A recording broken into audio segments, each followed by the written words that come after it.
बेटा एक न्यूमेरिकल और डिस्कस कर लेते हैं हम।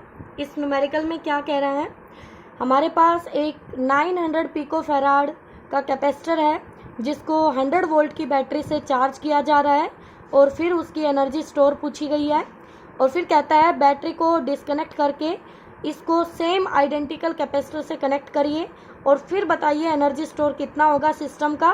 और अगर एनर्जी बाकी जो एनर्जी सारी एनर्जी हो गई है, ठीक है, अगर कोई एनर्जी बची है तो वो कहाँ गई है, हमें ये भी बताना है। और बेटा इंपॉर्टेंट टॉपिक है आपका, क्वेश्चन है ये, एनसीईआरटी प्रॉब्लम है, तो ध्यान से देखना। यहाँ पर क्या है, सबसे पहले सिचुएशन में फर्स्ट कैपेसिटर दिया है और उसको 100 वोल्ट की बैटरी से कनेक्ट किया है तो वो चार्ज हो रहा है आपका, ठीक है। तो यहाँ से पोटेंशियल पता है, कैपेसिटी पता है, तो हम उसकी एनर्जी स्टोर निकाल सकते हैं हाफ CV² फॉर्मूला अप्लाई करके। तो ये एनर्जी हमारे पास आई है 4.5 × 10⁻⁻6 जूल। ओके, तो ये एनर्जी आ गई है फर्स्ट सिचुएशन। उसके बाद इसको डिस्कनेक्ट किया, यहाँ से इसको हटा दिया, तो इसका अपनी कैपेसिटी है, इसका अपना चार्ज है।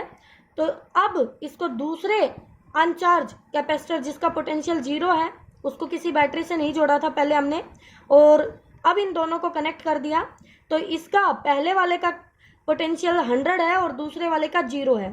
तो जब यहाँ पर एक पोटेंशियल डिफरेंस क्रिएट होगा तो चार्ज को रास्ता मिल गया जाने के लिए, तो चार्ज हाई पोटेंशियल से लो पोटेंशियल फ्लो करेगा। तो ये कॉन्सेप्ट है आपका रीडिस्ट्रीब्यूशन ऑफ चार्ज का बेटा, और ये तब तक चलेगा जब तक आपका कॉमन पोटेंशियल अचीव नहीं हो जाता। तो कॉमन पोटेंशियल है C1V1 + C2V2 अपॉन में C1 + C2, ये आपको करवाया हुआ है बेटा। तो यहाँ सभी की वैल्यूज पुट कीजिए और फाइनल जो कॉमन पोटेंशियल आया वो आ गया 50 वोल्ट। अब 50 वोल्ट फाइनल पोटेंशियल है, तो फाइनल सिचुएशन हो गई 900 दोनों को 50 वोल्ट मिल गया। तो सिस्टम की जो एनर्जी स्टोर होगी वो होगी हाफ CV² + हाफ CV², क्योंकि दोनों की कैपेसिटी इक्वल है, दोनों का पोटेंशियल सेम है। तो ये हो गई CV²। कैपेसिटी गिवन है, वोल्टेज आपको पता है 50, दोनों की वैल्यू पुट कीजिए और ये एनर्जी आ गई 2.25 × 10⁻⁻6 जूल। अब सिचुएशन फर्स्ट की एनर्जी और सेकंड की एनर्जी को कंपेयर कीजिए, तो देखिए 10⁻⁻6 और -6 तो सेम है, बट एनर्जी यहाँ से यहाँ कुछ कम हो गई। तो ये एनर्जी हमारी कहाँ गई, अब देखिए ये कंडक्टिंग वायर से जुड़ी हुई है, तो यहाँ से जब चार्ज जाएगा तो वो चार्ज कुछ एनर्जी हीटिंग की फॉर्म में लॉस कर देगा, कुछ एनर्जी को हीट की फॉर्म में लॉस कर देगा, ठीक है बेटा। बहुत ही इंपॉर्टेंट कॉन्सेप्ट है। जब एक कैपेसिटर को उसी के जैसे आइडेंटिकल अनचार्ज कैपेसिटर से कनेक्ट किया जाएगा तो energy store of the system आधी हो गई। देखो यहाँ से यहाँ सिस्टम की एनर्जी आधी हो गई और जो आधी एनर्जी है वो हीट लॉस में चली गई। तो जो भी एनर्जी थी वो 2 में बटी हुई थी, तो ईच कैपेसिटर की एनर्जी इसकी पूरे सिस्टम की हाफ हो जाएगी, तो U/4। और बेटा यहाँ 2 फॉर्मूले हैं आपके लिए कॉमन पोटेंशियल के।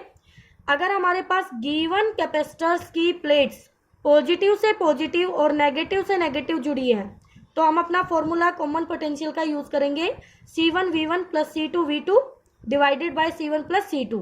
लेकिन अब अगर इनके प्लेट्स को इंटरचेंज करके कनेक्ट कर दें, यानी पॉजिटिव से नेगेटिव और नेगेटिव से पॉजिटिव, फिर कैसे करना है, हमें V फाइंड आउट करना है C1V1 - C2V2 अपॉन में C1 + C2।